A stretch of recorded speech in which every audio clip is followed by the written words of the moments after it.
कलाहांडी जिला नर्ला block press association ओजेव शाखा एवं म रामपुर यूनिवर्सल लोयर चेम्बर मिलित उद्यम डेंगसर्गी स्थित पाम बगीचार बणभोजी और बंधु मिलन कार्यक्रम अनुष्ठित हो जाइछि। सर्वप्रथमे संघर सभापति चिंतामणि नायक समस्त अतिथि को परिचय प्रदान करथिले। परे परे समस्त सदस्य तांको निज निजर सहधर्मिणींक सह पुत्रकन्या मानक परिचय प्रदान करथिले एवं निज निज परस्पर भितर हस कौतुकर भावर आदान प्रदान होइतिला। एही प्राकृतिक सौंदर्य भरा पाम बगीचार अतीव मनोरम दृश्य को समस्ते बुली देखि सौंदर्य को भरपूर उपभोग करथिले। एही बंधु मिलन कार्यक्रम में महिला मानक पई चौकी बसा प्रतियोगिता झियो पुओ मानक पई मध्य अनुरूप चौकी बसा अनुष्ठित होइतिला एवं दौड़ प्रतियोगिता मध्य अनुष्ठित होइतिला एवं प्रत्येक प्रतियोगिता रे अंशग्रहण करिथिबा प्रथम द्वितीय तृतीय स्थान अधिकार करिथिबा प्रतियोगी मानक पुरस्कृत करा जायतिला। एही भव्य कार्यक्रम में मुख्य अतिथि भाव में म रामपुर बार एसोसिएशन वरिष्ठ आईनजीवी प्रकाश पंडा, सम्मानित अतिथि भाव में आईनजीवी सनातन पंडा, संजय साहू जोग देइथिबा बेले म रामपुर ग्राम पंचायत सरपंच तांकर स्वामी सत्यवान साहू एवं डम करलाखोटा ग्राम पंचायत सरपंच एवं तांकर स्वामी फकीर राणा उपस्थित थिबा बेले मंचरे विभिन्न नृत्य गीत भली मनोरंजन आशार जमिथिला। एही कार्यक्रम में नर्ला press association legal adviser Deepak Kumar Sahu मंच परिचालन करथिले एवं संघर संपादक संतोष कुमार पात्र, उपसभापति डोलामणि साहू, नूरपराज साहू विभिन्न प्रतियोगिता आयोजन में सहायक करथिले। संघर वरिष्ठ सदस्य नरोत्तम पाया सिंह, बाबूलाल बाग, तपन साहू, बारू माछी, गणेश भाई, अजित माझी, चतुर्भुजा नायक प्रमुख उपस्थित रही सहयोग करथिले। सर 2025 आगमन 2024 विदाय देकरी आज गोटे नर्ला प्रेस एसोसिएशन रो बंधु मिलन कार्यक्रम है। आपण लीगल एडवाइजर हिसाब रे कौन कहबे? जय श्री राम। आज रामपुर पाखे थी डेंगसर्गीर पाम फार्म रे आज नर्ला प्रेस एसोसिएशन और रामपुर यूनिवर्सल लॉयर चेम्बर दुई जनकर मिलित आनुकूल्य रे आज पाम फार्म रे बहुत भव्य और उत्कृष्ट आ गोटे विराट बड़ आमर फैमिली पिकनिक आयोजन होता। समस्त फैमिली आसते, छुआ मैंने आसते, बहुत एंजॉय कले, मेमोरेबल टाइम, मेमोरेबल डे होना रहा तार लगी समस्त चेष्टा कले। समस्त के मुझे धन्यवाद देवी। डम करला खुंटार जनप्रतिनिधि थिले इने आमर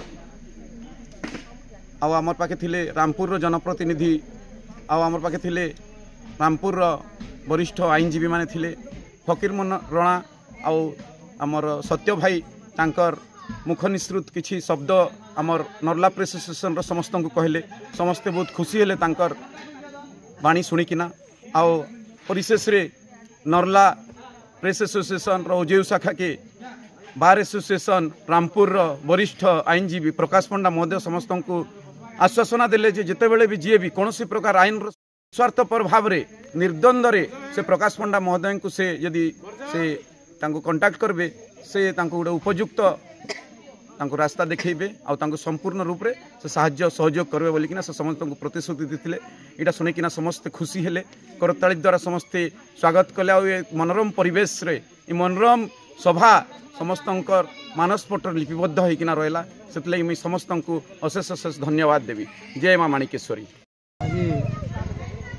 यही जो पवित्र दिवस रे समस्तंकर आगमन मते बहुत आनंदित करथिला एवं मुख्यतः नर्ला ओजेव शाखार सभापति संपादक को अशेष अशेष धन्यवाद देवी।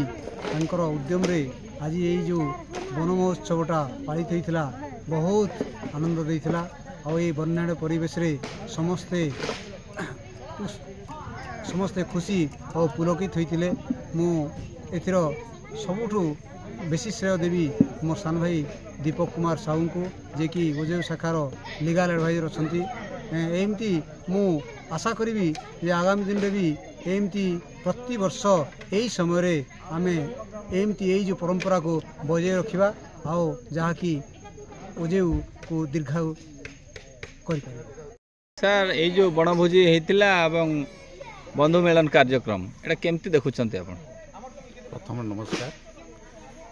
आज नर्ला प्रेस एसोसिएशन आनुकूल्य रे जेन बणभोजी बंधु मिलन कार्यक्रम होता एटा गोटे नियारा कार्यक्रम।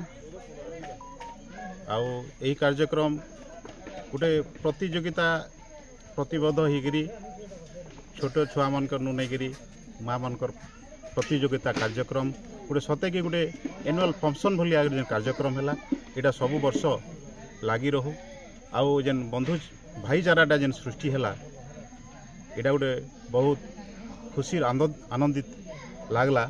आज दिन टाके गोटे शुभ मुहूर्त भाव आज दिनटा बीती थिला एणुकरी मुई बहुत कृतज्ञता सहित धन्यवाद देवी नल्ला प्रेस एसोसिएशन के एमती प्रत्येक वर्ष लगी रहू आउ यही समस्तंकर उद्यम रे विभिन्न कार्यपंथा मान जंती संपादन हो यहाँ मुई भगवान पाके प्रार्थना करें नल्ला प्रेस एसोसिएशन। पश्चिम Odisha bureau chief Barumajhi report Nirmala TV.